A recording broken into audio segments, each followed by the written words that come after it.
से और हमारा प्रधानमंत्री जी से, और उनका इस सारे सिटीजनशिप अमेंडमेंट एक्ट में सारे मुसलमान भाई लोगों को एक बात उनको समझना चाहिए कि 31 दिसंबर 2014 यानी 2014 के पहले एक दिन भी पहले आए सो सारे भाइयों को ये लागू नहीं है।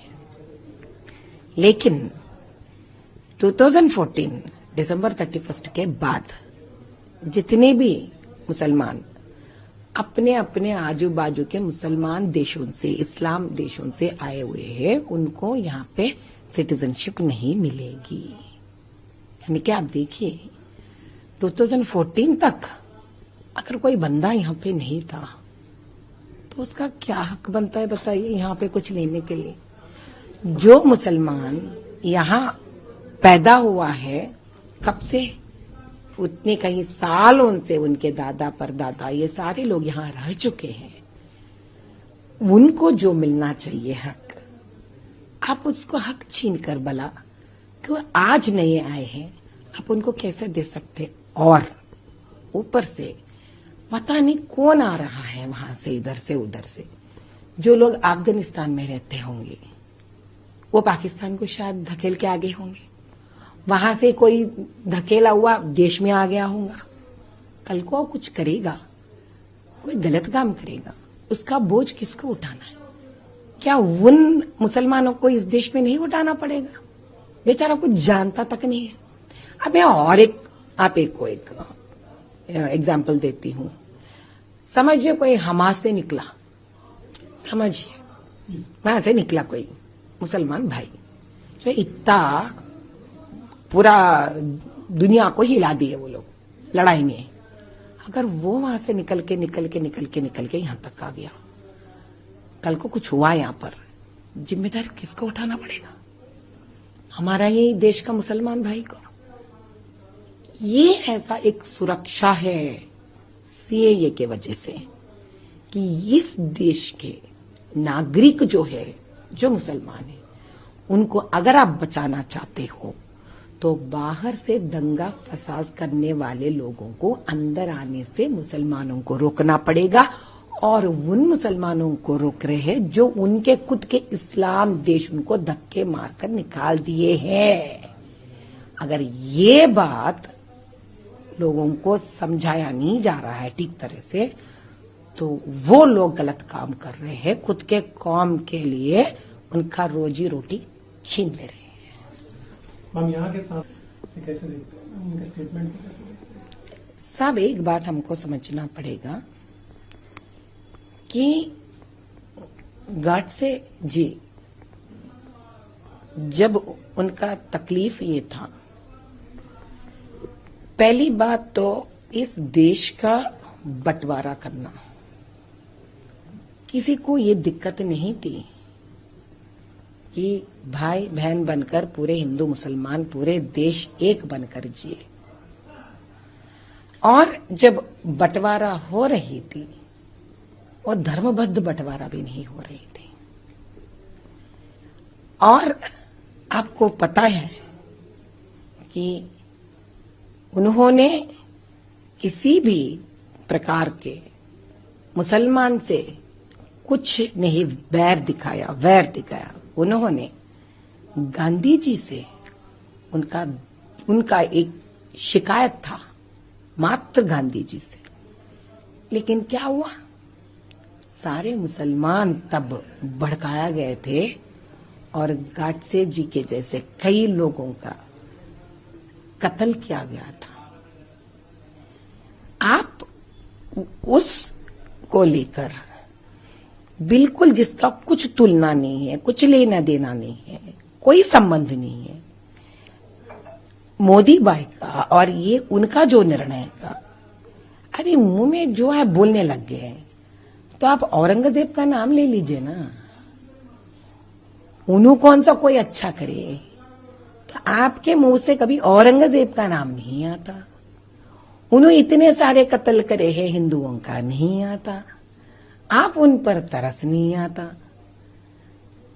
तो उन्होंने जितने मंदिरों को तोड़ फोड़ करे, तब आपको नहीं लगता अरे मेरे हिंदू भाइयों का मंदिर बदल दिए, तो इसके बारे में आपका आवाज तो नहीं निकलता। तो निकलेगा किसका? आप कहां से निकलेगा आवाज आपको? सिर्फ वो सारे हरकत करके दिखाने के लिए जिससे आपका वोट बैंक बढ़ जाएगा, जिससे आप अपने खुद के मुसलमान जानते हैं भैया कि आज उनके लिए 40 सालों में कुछ नहीं बदला। 4000 की तनख्वाह लेते हैं मस्जिदों में। बताइए तो सही आप, क्या मिलता है 4000 से? आप वक्फ बोर्ड है, अपील कर सकते थे स्टेट से, सेंट्रल से अपील कर सकते थे, उनके बच्चों के लिए कुछ कर सकते थे। ये मुद्दा मैं एक बार भी वो बात करते नहीं सुना मैंने। आप तो हर चीफ मिनिस्टर से गले लगते हो साहब, इतनी दोस्ती देखने वाले परेशान हो जाते हो। अरे यार ये तो लंगोटिया यार होगा शायद। इतना जब प्यार और दोस्तानी है तो आपको सबसे पहला क्या करना चाहिए?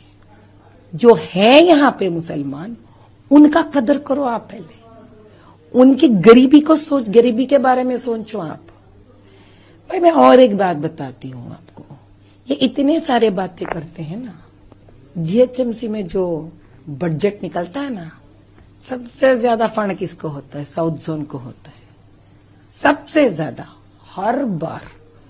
अब ये ऊपर वाला जाने कि इतने फंड जब सबसे ज्यादा साउथ जोन यानी कि हैदराबाद ओल्ड सिटी को जाता है कॉन्स्टिट्यूएंसी को, फिर भी यहाँ पर ना कोई नाला साफ ठीक होता है, लाइट्स तो अभी भगवान जाने वहां पे ना पोल होता है ना लाइट जलता है। तो किसके जेब भरने के लिए सारे बजट जा रहे हैं? इनके बारे में बात करने वाला कोई नहीं है, इसलिए आप बार बार जो उन नाम पूरे निकालते आप फिरो। जो पैसे आप उठा रहे हो गवर्नमेंट से, जो पैसे आप उठा रहे हो वक्फ बोर्ड से, पहले बताओ उसका हिसाब आपने किस अपने मुसलमान भाइयों को पसमंदों के लिए खर्च करे आप। फिर बाद में बात करना उन मुसलमानों के लिए जो खुद के देश से धक्का मारकर निकाले गए हैं। अपनों के लिए रोना सीखिए साहब। हम हैं यार अपनों के लिए तकलीफ, हमको तकलीफ होता है जब अपने मुसलमान यहाँ तकलीफ में होते हैं। आप इनके लिए मत रोइए, आप धक्के मारे से लोगों के लिए रोइए। आप एनपीआर एनआरसी वही तो कह रही हो ना भैया। एक इल्जाम लगाने से पहले आप सोचिए तो सही, आपका क्या जिम्मेदारी है? अपने देश का माइनॉरिटी को बचाना, या बाजू के देशों का माइनॉरिटी को, मुसलमानों को बचाने का ठेका लिए क्या? अब बाकी के देश के तो माइनॉरिटीज नहीं है ना। या पाकिस्तान में मुसलमान माइनॉरिटी है, बांग्लादेश में माइनॉरिटी है, बताइए आप, नहीं है ना? तो जिस देश ही उनका है, आप क्यों भाई इतना रो रहे हैं उन लोगों के लिए? पहले खुद के देश के माइनॉरिटी के बारे में रोइए ना, उनका मुद्दा उठाइए ना। जो मेजॉरिटी है, जो मुसलमान देश है, ये क्या जाती है साहब? मेरे सब पाकिस्तान में मुसलमान जिनको धक्का मारे आप उनको माइनॉरिटी बना रहे। उनके देश में वो माइनॉरिटी नहीं है, अब उनको माइनॉरिटी बना रहे। खुद के देश के माइनॉरिटियों के बारे में नहीं सोचेंगे आप उनके लिए धरना करेंगे। करो साहब करो, किसी के पास उतना वक्त भी नहीं है, जितना चाहिए उतना धरना करो, प्रोटेस्ट करो, क्योंकि आप उनके बारे में प्रोटेस्ट कर रहे जो इस देश के नहीं है। जो इस देश के है शायद आप उनके लिए करते ना, अच्छा लगता होगा। अगर आप प्रोटेस्ट करते थे मोदी भाई से पहले, वो जो इंस्टेंट ट्रिपल तलाक है ना, जो सीरिया में भी नहीं है, अगर आप उसके लिए करते थे प्रोटेस्ट कि मोदी भाई मैं प्रोटेस्ट कर रहा हूं अपने लड़कियों के लिए, जो इंस्टेंट ट्रिपल तलाक जो सीरिया में भी नहीं है हमारे लिए, जाती हो रहा हमारे लड़कियों के लिए, अब तब प्रोटेस्ट करना था।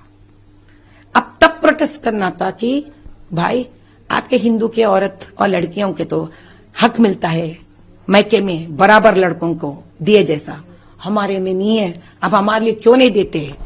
अगर उसके लिए प्रोटेस्ट करते थे ना, बड़ा ही मजा आता था मेरे लिए। 33% औरतों के लिए मोदी भाई पॉलिटिक्स में देते हैं परसेंटेज रिजर्वेशन। अरे आप पूछते हो हमारे माइनॉरिटी को कितने दिए? अरे आपके पूरे 7 सीट माइनॉरिटी के हैं ना, आप कितने दिए? कितों का अनाउंस करें आप? इसका मतलब है खुद के अपने कौम को जो इस देश के हैं उनको देने के लिए आपके पास मन नहीं है, वक्त नहीं है, इरादा नहीं है। आपको बात को बतंगड़ बनना इरादा है, आपको बात का फायदा बनाना इरादा है आपको। बेचारे माइनॉरिटियों को आप अपने कॉन्स्टिट्यूंसी में पढ़ाई मत देना, उन लोगों को, उनको जाहिल रखना और उनको मजहब के नाम पर कंटिन्यूअसली ब्लैकमेल ब्लैकमेल ब्लैकमेल कराते रहना, दबा देना उनको, ताकि उनको बात करने का स्वेच नहीं होगा उनके पास। तब जाके आप उनके ऊपर राज्य कर सकते हो। जिस दिन आप इन सारे पसमंदा और मुसलमान भाई बहनों को पढ़ाई दोगे ना, जिस दिन आप मेट्रो रेल चलने देंगे ना, जिस दिन आप पूरे लोगों के कॉलेजेस बनाने लग जाओगे ना, यही मुसलमान भाई बहन ठहर के आपसे सवाल करने लग जाएंगे। इसलिए आप यहाँ के माइनॉरिटीज को ऊपर उठने नहीं दे रहे हो। और मुसलमान देश जो जहां पे मुसलमान माइनॉरिटी तक नहीं है उनको आप यहां लेके आना चाह रहे हो, ताकि आपका काम हो जाए, आपका पावर पॉलिटिक्स बने रहे, आपका वोट बैंक तगड़ा बने रहे। अब ये जवाब दीजिए आप, जब याकतपुरा में 2 मेट्रो स्टेशंस का इनॉग्रेशन हुआ, सारे लोग आए, आपका नाम तक लिखा हुआ है वहां पे बोर्ड पे, एमपी साहब आप और आपके लोकल के एमएलए क्यों नहीं आए वहां पर? इसके लिए वक्त तो नहीं है आपके पास। जो खुद के कॉन्स्टिट्यूएंसी में 2 स्टेशन से निकलता हुआ मेट्रो रेल याकुतपुरा से चंद्रायण गुट्टा, दोनों एमएलए नहीं आते यहां पर। आप एमपी है इस कॉन्स्टिट्यूएंसी, आपके पास उसके लिए वक्त नहीं है, प्रोटेस्ट के लिए वक्त है। कैसी प्रोटेस्ट? ऐसी प्रोटेस्ट उन मुसलमानों के लिए जिनका देश में वो माइनॉरिटी नहीं है। सब खेल बंद है साहब।